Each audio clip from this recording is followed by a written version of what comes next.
नमस्कार दोस्तों, स्वागत करता हूं आपका सनत इजी माइंड ट्यूटोरियल्स पर। तो दोस्तों, ये हमारा पार्ट 2 है। इस सीरीज़ में हम लोग कर रहे हैं जितने भी क्वेश्चंस आपके जीके और करंट अफेयर्स से पूछे गए हैं 2020 के एग्ज़ाम में, जितने भी एग्ज़ाम्स हुए हैं उन सभी के क्वेश्चंस हम लोग देख रहे हैं।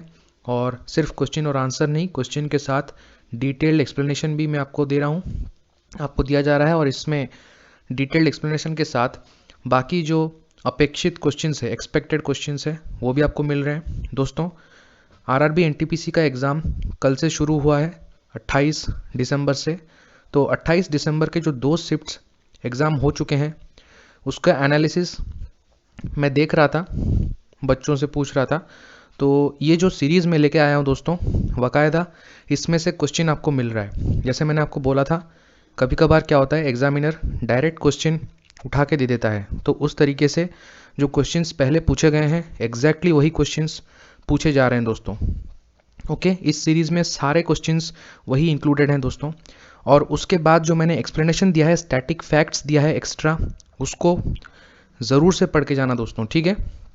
जैसे मैंने यहाँ पे इस सीरीज़ में बैंक के बारे में आपको बताया है, जो बैंक का विलय हुआ है, कितने सारे बैंक जो मर्ज हुए हैं। जैसे Punjab national bank oriental bank of commerce के साथ उसका विलय हो गया है, वो मर्ज हो गया है। और कैनरा बैंक सिंडिकेट बैंक के साथ हो गया है। तो इस तरीके से पहले आपका एक क्वेश्चन पूछा गया था 2020 में, तो उसी से रिलेटेड मैंने क्या किया है, जितने भी बैंक हैं सभी के बारे में बता दिया है आपको। तो अभी देखिए, कल के शिफ्ट में 28 दिसंबर के शिफ्ट में जो सेकंड शिफ्ट है, वहाँ पे आपको पूछा गया था आरआरबी एनटीपीसी के एग्ज़ाम में कि जो विजय बैंक है वो किसके साथ मर्ज हुआ है। तो आपको पता होगा देना बैंक के साथ मर्ज हुआ है। तो आपको क्या करना है, अभी जितने भी बैंक मर्ज हुए हैं सभी के बारे में जानना है। उसके बाद जितने भी बैंक मर्ज हो चुके हैं वो किस बैंक में मर्ज हुए हैं। जैसे पंजाब नेशनल बैंक में अगर ओरिएंटल बैंक ऑफ कॉमर्स मर्ज हुआ है, तो पंजाब नेशनल बैंक जो बना है अभी, उसके सीईओ कौन है, एमडी कौन है, ये सारी चीज़, और उसका हेडक्वार्टर कहाँ पे है, ये तीनों चीज़, जितने भी बैंक बड़े बड़े बैंक मर्ज होके बने हैं उनका आप नोट करके जाइए। बिल्कुल आने वाले शिफ्ट में आपका क्वेश्चन बन सकता है इससे, ठीक है। दोस्तों, वीडियो को पूरा देखिए, अच्छे से देखिए। आज क्वेश्चन नंबर 11 से हम लोग स्टार्ट कर रहे हैं। पहला वाला वीडियो जिसने नहीं देखा है, आई बटन पर क्लिक करके आप लोग देख सकते हैं। और यहाँ पे जो भी नए हैं चैनल पर, चैनल को सब्सक्राइब कर दीजिए ताकि ऐसे ही वीडियोज़ आपको मिलते रहे। और दोस्तों, पूरा ऑथेंटिक क्वेश्चंस में लेके आ रहा हूँ। अगर आपको भरोसा नहीं है तो आप लोग पूछ सकते हैं कमेंट सेक्शन में। जो भी बच्चे पहले देख चुके हैं उनको पता होगा, जो भी एग्ज़ाम हुए हैं 2020 में, आप लोग क्वेश्चन उठा के भी वहाँ के देख सकते हैं। जाके गूगल पर आप सर्च कीजिए, आपको क्वेश्चन बाकायदा मिल जाएगा, तब आपको तसल्ली ज़रूर से हो जाएगा। यहाँ पे ऑथेंटिक इन्फॉर्मेशन देता हूँ मैं। देखिए, जब एग्ज़ाम होता है तो एग्ज़ाम के बाद क्वेश्चंस कलेक्ट करने में थोड़ा टाइम लगता है। बहुत सारे लोग जल्दी क्वेश्चन दे देते हैं, ऐसा नहीं है। मैं पूरा एनालिसिस करके अच्छे से एक ही बार अच्छे से लेके आता हूँ आपके लिए, और एक्स्ट्रा फैक्ट्स के साथ लेके आता हूँ। सिर्फ क्वेश्चन और आंसर कर देने से कोई आपका तीर नहीं मार देंगे आप लोग, क्योंकि क्वेश्चन के साथ सिर्फ आंसर करना सबसे बड़ा बेवकूफ़ी है आजकल। क्योंकि जो पहले शिफ्ट होते हैं, ट्रेंड यही है, पहला जो शिफ्ट होता है, जैसे कि 28 दिसंबर से कल एग्ज़ाम स्टार्ट हुआ है एनटीपीसी का, तो 28 दिसंबर को जो शिफ्ट आपके आ रहे हैं उसमें जो हो रहा है, क्वेश्चंस ऊपर ऊपर से पूछा जाएगा।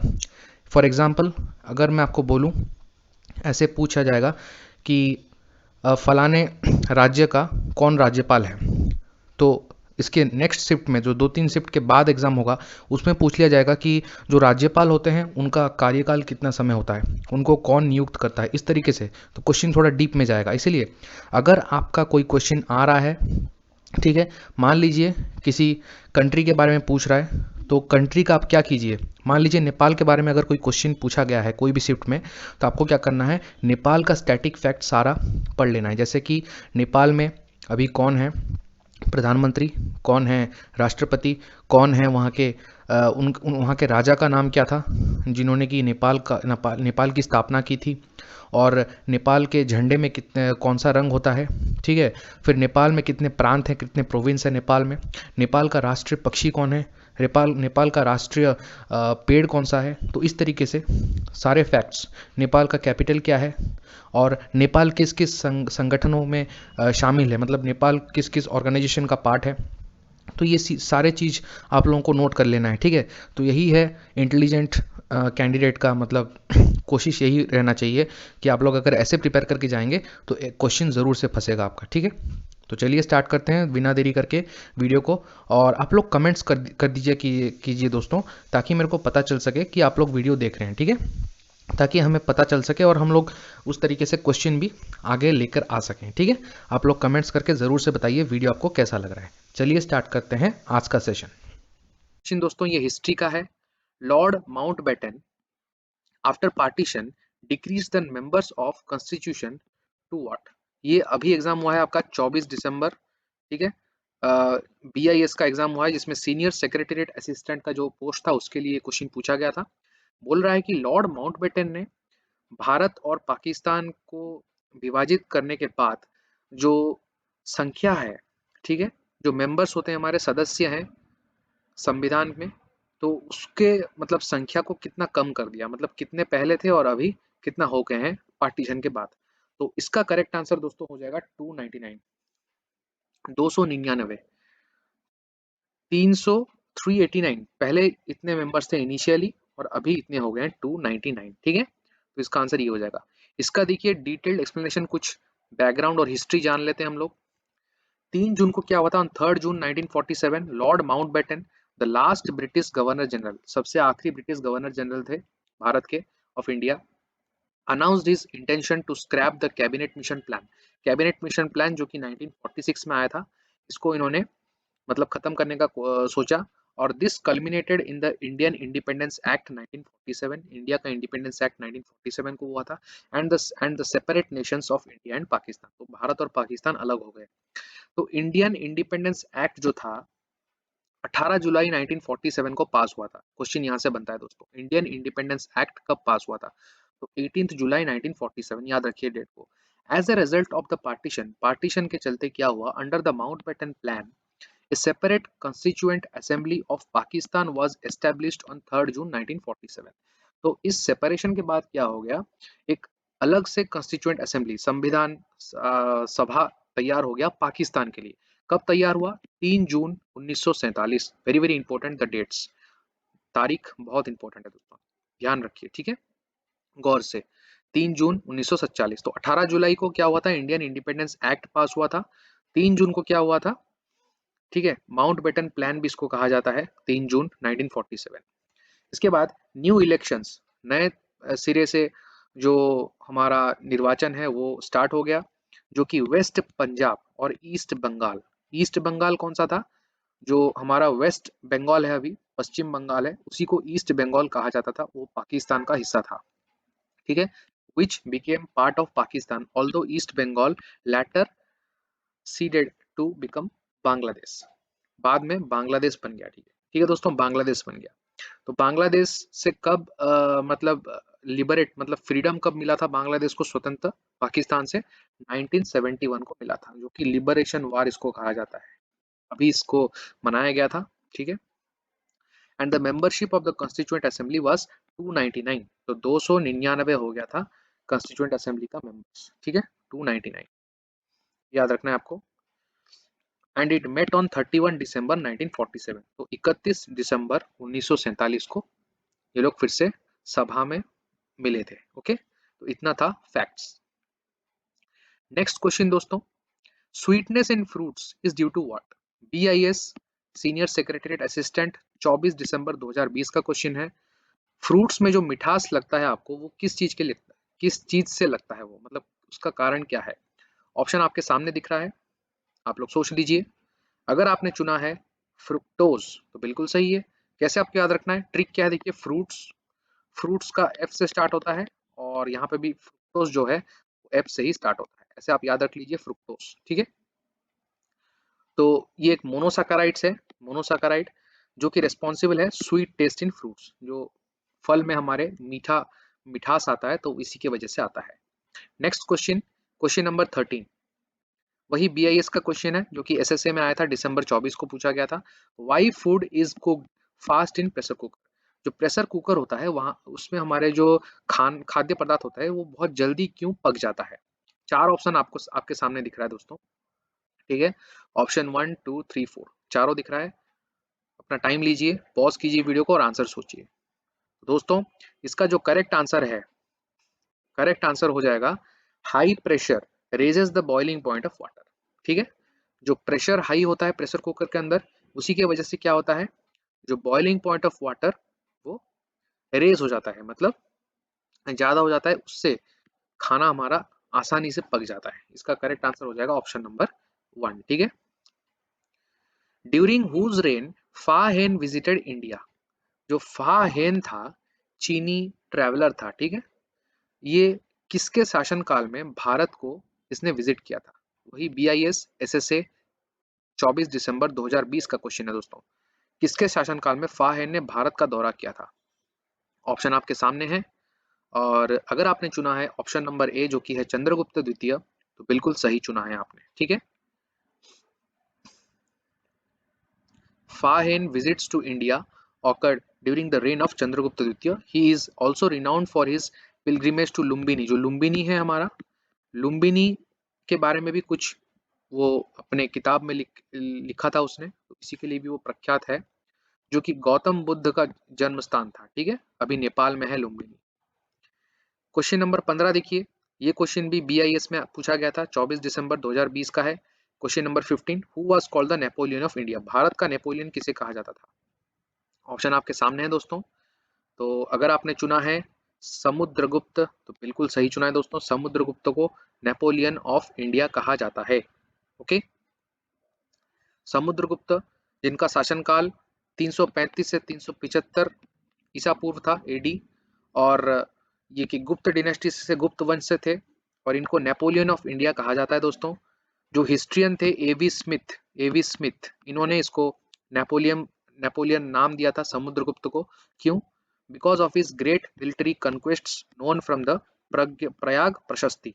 जो प्रयाग प्रशस्ति है, ठीक है, हरि सेन, हरि बहुत इंपॉर्टेंट है दोस्तों, ये जो एक्सप्लेनेशन है ना, यहाँ से क्वेश्चन बन सकता है कि हरि सेन कौन थे? हरि सेन कवि थे समुद्रगुप्त के दरबार में।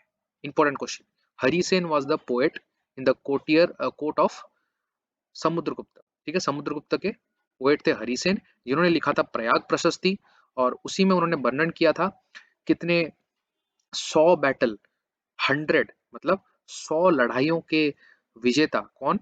Samudragupta, winner of 100 battles, hero of 100 battles. तो इसी के वजह से एवी स्मिथ ने नेपोलियन ऑफ इंडिया का टाइटल दिया था समुद्रगुप्त को। ठीक है, गुप्त dynasty one of the golden period, इसको स्वर्ण काल कहा जाता है इतिहास का। ठीक है, question number 16, to which sports is Harika Dronavalli related to? BIS SSA दिसंबर 2020 का क्वेश्चन है, हरिका द्रोणावली किस खेल से संबंधित है? आंसर हो जाएगा दोस्तों आपका चेस, शतरंज से संबंधित है हरिका द्रोणावली। ठीक है, तो हरिका द्रोणावली, इनका जन्म 12 जनवरी 1991 में हुआ है। ये इंडियन चेस ग्रैंड मास्टर हैं, और इन्होंने 3 ब्रोंज मेडल जीता है वुमेन्स वर्ल्ड चेस चैंपियनशिप 2012, 2015 और 2017 में। ओके दोस्तों, बकायदा मैं हिंदी में एक्सप्लेन करता चल रहा हूँ, कहीं पे अगर हिंदी में कंटेंट ज़रूरत है तो मैं बिल्कुल से हिंदी में लेके आ जाऊंगा। तो हिंदी वाले बच्चों को मेरे हिसाब से मुश्किल नहीं होना चाहिए, इजीली समझ में आ जाना चाहिए, और इंग्लिश कंटेंट इंग्लिश में लिखा हुआ है तो इंग्लिश वाले बच्चे भी समझ पा रहे होंगे। Okay, question number 17, Vedas were originally written in which language? BIS SSA दिसंबर 2020 का क्वेश्चन, जो वेद है मूल रूप से किस भाषा में लिखे गए थे? आंसर हो जाएगा संस्कृत। ओके, संस्कृत में लिखे गए थे वेदास, वेदों को संस्कृत में लिखा गया था। सो कंपोज इन वैदिक Sanskrit, text constitute the oldest layer of Sanskrit literature and the oldest scriptures of Hinduism. Okay, question number 18, again BIS SSA 2020 का क्वेश्चन है, देखिए, माना जाता है कि कौन सा वाद्य यंत्र भगवान शिव द्वारा बजाया जाता था? Which musical instrument was believed to be played by Lord Shiva? तो इसका आंसर हो जाएगा दोस्तों ऑप्शन ए जो कि है उडुक्कई। उडुक्कई डमरू को कहा जाता है, डमरू। ठीक है, डमरू जो कि हिंदी में डमरू बोला जाता है, कुछ इस तरीके का होता है डमरू, आपको पता होगा दोस्तों, जो कि भगवान शिव, उनके त्रिशूल के नीचे भी ये सिंबल है, इसी का चिन्ह है। तो उदुकई को तमिल में डमरू को उदुकई कहा जाता है। ऑप्शन उन्होंने इस तरीके से दिया था ताकि थोड़ा मुश्किल हो। ठीक है, एंड क्वेश्चन नंबर 19 दोस्तों, next question, Bandipur national park is located in which state of India? BIS senior secretariat assistant दिसंबर 2020 का क्वेश्चन है, बांदीपुर राष्ट्रीय उद्यान भारत के किस राज्य में स्थित है? ठीक है, नेशनल पार्क से क्वेश्चन है, वेरी वेरी इंपॉर्टेंट दोस्तों। अगर आपने चुना है ऑप्शन नंबर ए कर्नाटका, तो बिल्कुल सही चुना है दोस्तों। कर्नाटका में स्थित है Bandipur national park. And these are the list of some important national park जो आपको ध्यान रखना है दोस्तों। Madhya Pradesh Kanha, so it these may be the name of national parks as well as wild life sanctuary. तो ये biosphere reserve, national park, tiger reserve, wild life sanctuary सभी का नाम ये हो सकता है। बस आपको ये नाम याद रखना है मध्य प्रदेश से, कान्हा, बांधवगढ़, वन विहार, पन्ना, सतपुरा, पेंच, संजय। ओके, देन उत्तर प्रदेश से आपको ध्यान क्या रखना है, चंद्रप्रभा, ठीक है, जो कि चंदौली डिस्ट्रिक्ट में है, हस्तिनापुर, कछुआ सेंचुरी वाराणसी में है, किशानपुर, ठीक है, Mahavir Swami national Chambal wild life sanctuary जो कि आगरा में है, नवाबगंज बर्ड सेंचुरी उन्नाव में है, Dudhwa tiger park tiger reserve और पिलभिट टाइगर रिजर्व पिलभिट डिस्ट्रिक्ट में है। कर्नाटका से आपको ध्यान रखना है, नागरहोल मैसूर में है, बांदीपुर मैसूर में है, बनरघट्टा बेंगलोर में है, Kudremukh national park Chikmagaluru, then Anshi national park Uttara Kannada and Pushpagiri wild life sanctuary. Then from Andhra Pradesh से आपको क्या ध्यान रखना है, पापी कोंडालू, नागार्जुन सागर, श्री वेंकटेश्वर नेशनल पार्क। ठीक है, जो जो इंपॉर्टेंट है क्वेश्चंस इससे बन सकता है दोस्तों एग्जाम में, वही मैं लेके आया हूँ। बाकी याद करने के लिए बहुत सारे हैं, लेकिन ये आप अगर पढ़ के चले जाएंगे तो आपका एग्जाम में क्वेश्चन जरूर बनेगा।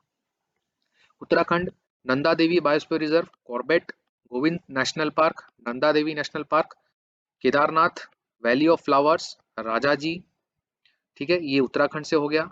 इसके बाद Rajasthan Ranthambore, Sariska desert, Keoladeo, Kumbhalgarh and mount Abu. ठीक है, इंपॉर्टेंट है दोस्तों राजस्थान के। जम्मू कश्मीर डचीगम, गुलमर्ग, जसरोता, किश्तवाड़, नंदिनी और हेमिस, हेमिस नेशनल पार्क भी इंपॉर्टेंट है। पश्चिम बंगाल वेस्ट बंगाल से Sundarban, Jaldapara, Gorumara, Neora valley, Singalila, Buxa tiger reserve, holiday island and Ramna Bagan. ठीक है, ये है आपके पश्चिम बंगाल वेस्ट बंगाल से। उड़ीसा से देखिए भितरकनिका, सिमलीपाल, गहिरमट्ठा, चिलिका, सातकोशिया टाइगर रिजर्व और नंदनकानन जूलॉजिकल पार्क। ये भुवनेश्वर में है दोस्तों, कैपिटल सिटी में।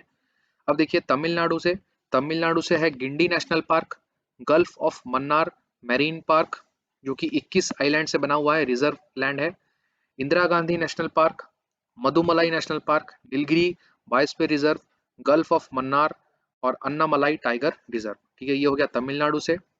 गुजरात से देखिए गिर नेशनल पार्क जो कि लैंड ऑफ एशियाटिक लायंस को कहा जाता है, Kutch desert wild life sanctuary Bhuj में है, वंसदा नेशनल पार्क सतपुड़ा में है, Indian wild ass sanctuary Kutch में है and Bhavnagar black buck national park जो कि भावनगर में स्थित है।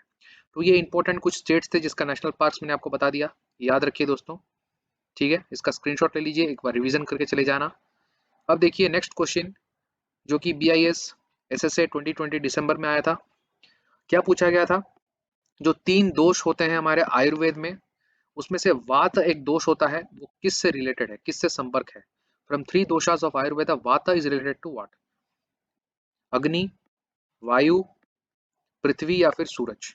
तो इसका करेक्ट आंसर दोस्तों अगर आपने चुना है एयर, वायु, तो वात मतलब क्या होता है, तो वात आपके 3 दोष होते हैं, वात एक होता है पित्त और एक होता है कफ। ठीक है, वात पित्त और कफ। वात मतलब जो गैस होता है, वायु होता है, एयर होता है। ठीक है, पित्त मतलब जो आपका एसिडिटी होता है, अम्ल। ठीक है, एसिडिटी या फिर आप बोल सकते हैं अम्ल। ठीक है, इसके बाद कफ जो है आपको पता है, कफ मतलब आपको पता है बलगम। ठीक है, बलगम। तो ये 3 दोष होते हैं आयुर्वेद के हिसाब से। अगर इन तीनों दोषों में आपका बैलेंस बना हुआ है तो एक व्यक्ति पूर्ण रूप से स्वस्थ माना जाता है आयुर्वेद में। ठीक है, तो ये भी देखिए वही चीज लिखा हुआ है, combination of each element results in 3 humours और दोषास वात कफ और पित्त। क्योंकि ये रिस्पॉन्सिबल किसके लिए है, एक आदमी के फिजियोलॉजिकल, मेंटल और इमोशनल हेल्थ के लिए। ठीक है, नेक्स्ट चलते हैं क्वेश्चंस दोस्तों। Who appoints chief election commissioner of India? Polity से क्वेश्चन है जो कि बीआईएस में पूछा गया है दिसंबर 2020 में। बीआईएस का फुल फॉर्म क्या है दोस्तों? ब्यूरो ऑफ इंडियन स्टैंडर्ड्स, ठीक है, ब्यूरो ऑफ इंडियन स्टैंडर्ड्स। ये एग्जाम हुआ था, तो इसमें पूछा गया था कि चीफ इलेक्शन कमिश्नर जो है, ठीक है, मुख्य निर्वाचन आयोग, तो उसको उनको कौन चुनता है इनमें से? तो ऑप्शन आपके सामने है। अगर आपने चुना है ऑप्शन नंबर 1 जो कि है प्रेसिडेंट, तो बिल्कुल सही चुना है दोस्तों, ठीक है, प्रेसिडेंट से इलेक्टेड है। क्या इसका इंपॉर्टेंट है देख लीजिए। प्रेसिडेंट अपॉइंट करते हैं, ठीक है, अपॉइंट चुनते हैं किसको? चीफ इलेक्शन कमिश्नर, ओके, और इलेक्शन कमिश्नर्स को भी चुनते हैं। चीफ इलेक्शन कमिश्नर को चुनते हैं, इसके बाद जो इलेक्शन कमिश्नर होते हैं उनको भी चुनते हैं प्रेसिडेंट। इनका कार्यकाल कितना होता है? टेन्योर होता है 6 साल का, 6 साल का या फिर 65 साल की उम्र, जो भी पहले हो जाए उसी के हिसाब से। अगर 65 साल किसी का पूरा हो गया आयु, तो भी उसको इस्तीफा देना पड़ता है, मतलब रेजिग्नेशन लेना पड़ता है, या फिर अगर आपका 6 साल का कार्यकाल पूरा हो गया है तो भी आपका टेन्योर खत्म हो जाता है। They enjoy the same status and receive salary and perks as available to the जजेस of supreme court of India. जो हमारा सुप्रीम कोर्ट ऑफ इंडिया है उसके जो जज हैं उनको जो भी सैलरीज और जो भी सुविधाएं मिलती हैं वही सेम सैलरी और सुविधा इन लोगों को भी मिलता है, मतलब चीफ इलेक्शन कमिश्नर और इलेक्शन कमिश्नर्स को, ठीक है। नेक्स्ट क्वेश्चन जो कि आपका बायोलॉजी से है, तो बीआईएस में पूछा गया है दोस्तों 2020 में। Craniology is related to what? Craniology जो है किससे रिलेटेड है? ऑप्शन आपके सामने है दोस्तों, और अगर आपने चुना है दोस्तों स्कल, खोपड़ी, ठीक है, इसको हिंदी में क्या बोलते हैं? खोपड़ी, ठीक है। तो अगर आपने चुना है स्कल, तो क्रेनियोलॉजी उससे संपर्क है। अब देखते हैं, हम जान लेते हैं कुछ बायोलॉजी के टर्म्स जो कि इंपॉर्टेंट है दोस्तों, आपके एग्जाम में बन सकते हैं क्वेश्चंस। ये तो क्वेश्चन आने वाला नहीं है सेम क्वेश्चन, तो इससे क्या बन सकता है एक्सपेक्टेड? मैंने आपको बोला था इसमें हम अपेक्षित क्वेश्चंस का भी, प्रश्नों का भी डिस्कशन करेंगे जो कि आपका एक्सपेक्टेड है, ठीक है। देखिए, क्रेनियोलॉजी, क्रेनियोलॉजी क्या है? स्टडी ऑफ स्कल, खोपड़ी के बारे में अगर पढ़ाई कर रहे हैं आप, उसको बोलते हैं craniology. Study of medicine, anatomy and art were all important to the development of craniology, ठीक है। बॉटनी, इसके बाद देखते हैं इंपॉर्टेंट क्या है बॉटनी। बॉटनी क्या है? बायोलॉजी का एक ब्रांच है जो कि लिविंग ऑर्गेनिजम्स, ठीक है, जो भी जीव जंतु हैं हमारे, ठीक है, उनके बारे में जो पढ़ाई हम करते हैं उसको बोलते हैं बॉटनी। जूलॉजी किसको बोला जाता है? जो कि एनिमल किंगडम और एनिमल बायोलॉजी के बारे में जहाँ पे भी हमारा वर्णन किया गया है उसके बारे में अगर हम पढ़ते हैं तो उसको बोला जाता है जूलॉजी।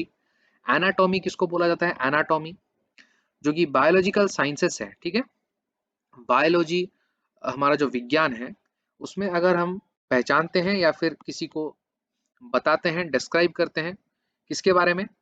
हमारे जो शरीर है, शरीर के स्ट्रक्चर्स के बारे में, ठीक है, body structures of living things, living organisms, तो उसको बोला जाता है anatomy. Physiology is the study of animal including human function and can be investigated at the level of cells, tissues, organ systems and whole body, ठीक है, physiology इसको कहा जाता है। बायोटेक्नोलॉजी क्या होता है? Involves the use of living organisms, कैसे हम यूज करते हैं लिविंग ऑर्गेनिजम्स को, जीव जंतुओं को, ठीक है, टेक्नोलॉजी में, उसको कहा जाता है बायोटेक्नोलॉजी। इकोलॉजी क्या है? Relationships between living organisms including humans and their physical environment, जो जीव जंतु हैं या फिर जो मनुष्य है, जीव जंतु हैं और मनुष्य का अपने वातावरण से क्या संपर्क है, किस तरीके से है, उसको समझने के लिए हम लोग क्या पढ़ते हैं? इकोलॉजी करते हैं। इम्यूनोलॉजी, इम्यूनोलॉजी मतलब आपका जो इम्यूनिटी है, इम्यूनो सिस्टम, तो ये इंपॉर्टेंट है। क्यों? अभी कोरोना का काल चल रहा है दोस्तों, तो immunology is the study of immune system and is very important branch of medical and biological sciences, ठीक है। आपका जो रोग प्रतिरोध क्षमता है उसके बारे में अगर हम पढ़ाई करते हैं तो उसको बोलते हैं इम्यूनोलॉजी। जेनेटिक्स क्या होता है दोस्तों? अगर आप जीन्स को पढ़ते हैं, study of genes and the way that certain traits और conditions are pass down from one generation to another, एक पीढ़ी से दूसरे पीढ़ी को क्या क्या आपका जो कैरेक्टरिस्टिक्स हैं, ट्रेड्स हैं, वो कैसे ट्रांसफर होता है, उसको जीन्स को स्टडी करने के लिए हम एक सब्जेक्ट को लेते हैं, उसका नाम है जेनेटिक्स। उसके बाद है साइटोलॉजी, साइटोलॉजी मतलब स्टडी ऑफ सेल्स। अगर हम कोशिकाओं को पढ़ते हैं, कोशिकाओं के बारे में पढ़ते हैं, तो उनको बोला जाता है साइटोलॉजी। एंथ्रोपोलॉजी, एंथ्रोपोलॉजी क्या होता है? Study of what makes us human, मतलब ऐसा एक पढ़ाई जिसके कारण हम मनुष्य बने हैं। तो हम मनुष्य क्यों बने हैं उसके बारे में अगर हम पढ़ना चाहते हैं तो वो होता है एंथ्रोपोलॉजी, ठीक है। अगर एंथोलॉजी आपको पूछा जाए, अगर आप मतलब फूलों के बारे में या फिर पौधों के बारे में, फूल खिलते हुए पौधों के बारे में, फ्लावर्स और फ्लावरिंग प्लांट्स के बारे में अगर आप पढ़ेंगे तो उसको बोलते हैं एंथोलॉजी। स्पर्मोलॉजी किसको कहा जाता है? अगर बीज बीज के बारे में आप पढ़ाई कर रहे हैं, स्टडी ऑफ सीड्स, उसको कहा जाता है स्पर्मोलॉजी। नेक्स्ट देखिए पोमोलॉजी। पोमोलॉजी क्या होता है? ये बॉटनी का एक ब्रांच है जो कि जो फ्रूट्स होते हैं वो कैसे कल्टीवेट किया जाएगा, फ्रूट्स को कैसे उगाया जाता है, मतलब कैसे फलों को उगाया जाता है, उनका खेती कैसे किया जाता है, उसके बारे में अगर हम पढ़ते हैं तो उसको बोलते हैं पोमोलॉजी।